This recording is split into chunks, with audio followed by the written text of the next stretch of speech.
I want to start off this video by saying how disrespectful this iPhone 13 Pro Max Plus is.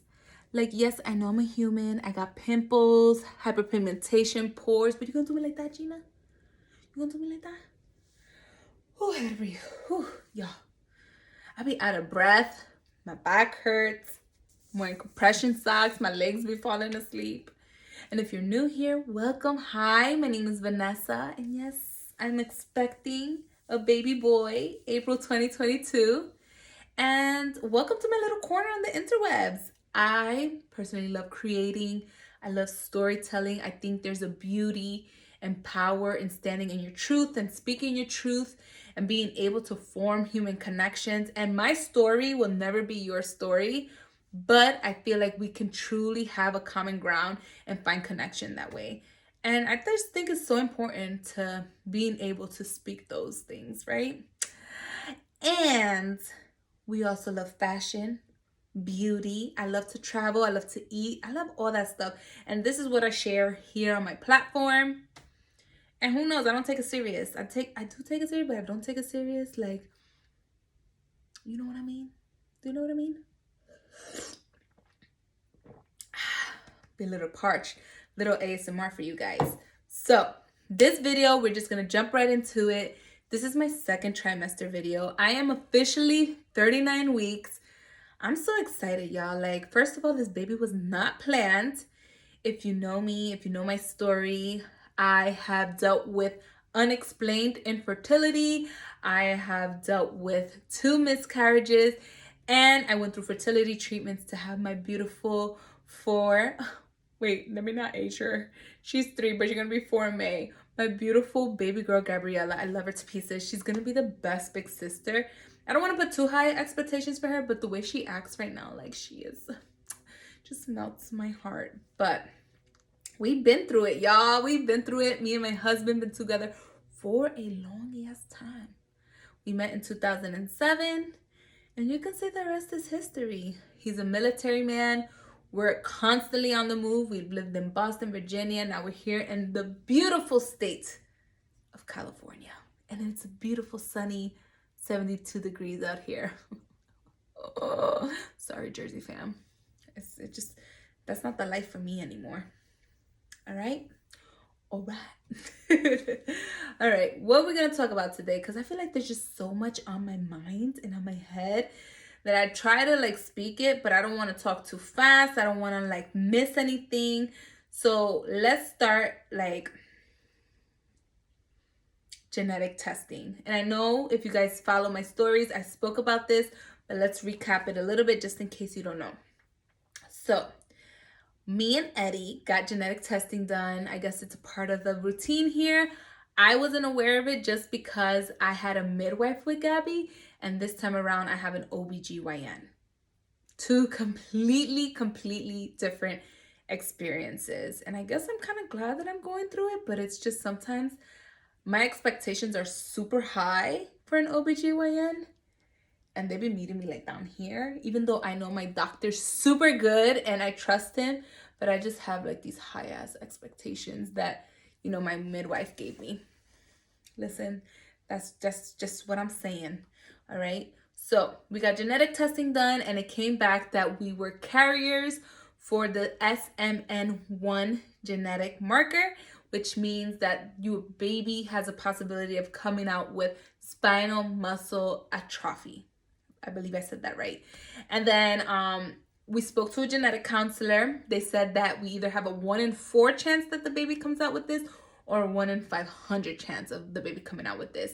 And one of the ways that we can find out if the baby truly has this, well, there's 2 ways, but the first way is through amniosynthesis, which is basically they take this needle, put it in your belly, take some fluid and cells out, test that cell to see what genetics the baby has. So does the baby have that marker for the SMN1? And that would be 100%, like we would know for sure if the baby had it. And then the other way is obviously at birth. When the baby is here, you would know.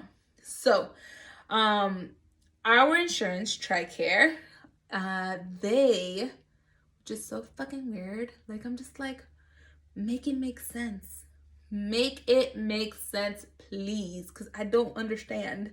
Like, they paid for me and Eddie's genetic testing, but you can't pay for the baby's genetic testing? It's really weird. But they were going to pay for the amniocentesis. I was so confused that day, but I took it that God and the universe was like, you know what, Vanessa? Embrace this baby, embrace this pregnancy. He's going to come earthside regardless. Yes, I'm preparing myself in case the baby does come out with this genetic disorder.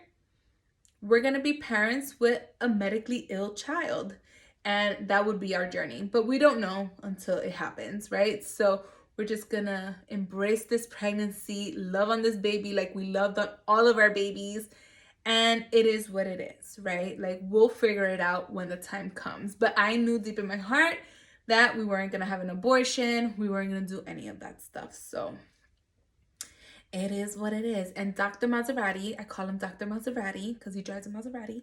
He's I feel like he's more like a science-based doctor. Obviously, he's a doctor. He went to school for that. But like, he was like, yo, this is very serious and stuff. And I understand it's very serious. But you also have to understand that my decision was this baby's going to come regardless. So, and he's Romanian and he has a really thick accent. And I know the culture is a little different. So I don't know if there's just like, we're missing the ball here. But I know he's a great doctor because I researched before I picked him. And one of my neighbors actually used him as an OBGYN. And he gave birth to her son. So I trust him. But the only thing I felt a little sensitive when he kept asking me if I was going to do the amniocentesis test. No, homie. I'm not paying for that genetic testing. It's so expensive. Like, hopefully when the baby comes, we'll do everything then and everything will be fine.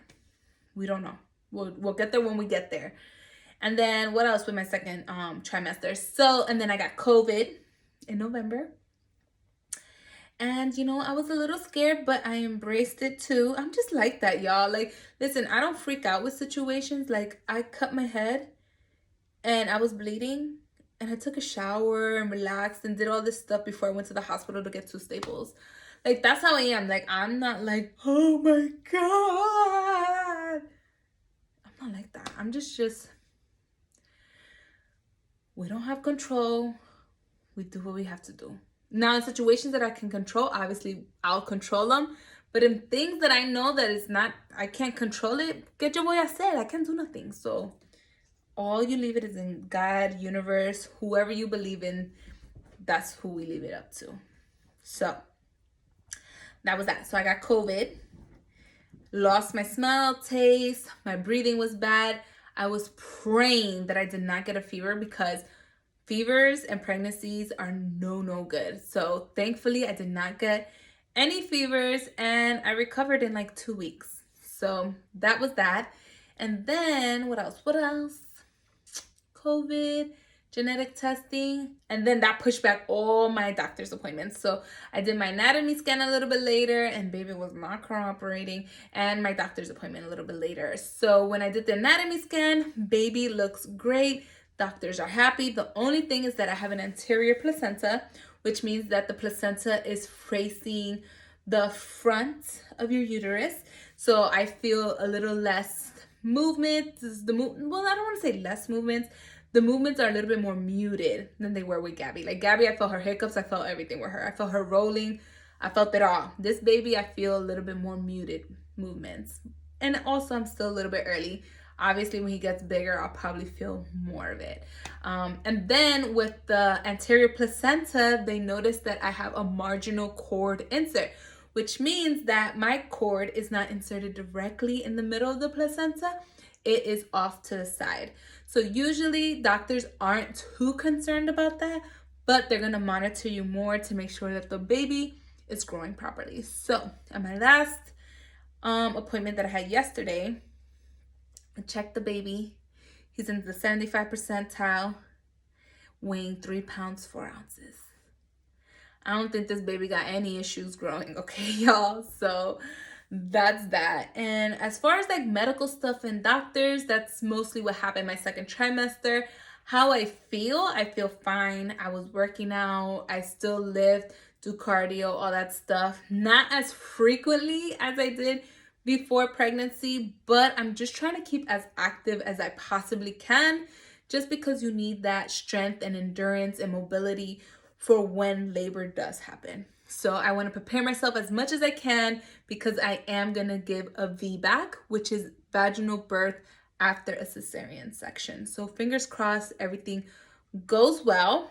Now, as far as like products I've been using, like maternity friendly, I only got one pair of maternity pants from Target, and everything else has been like slip dresses and stuff like that.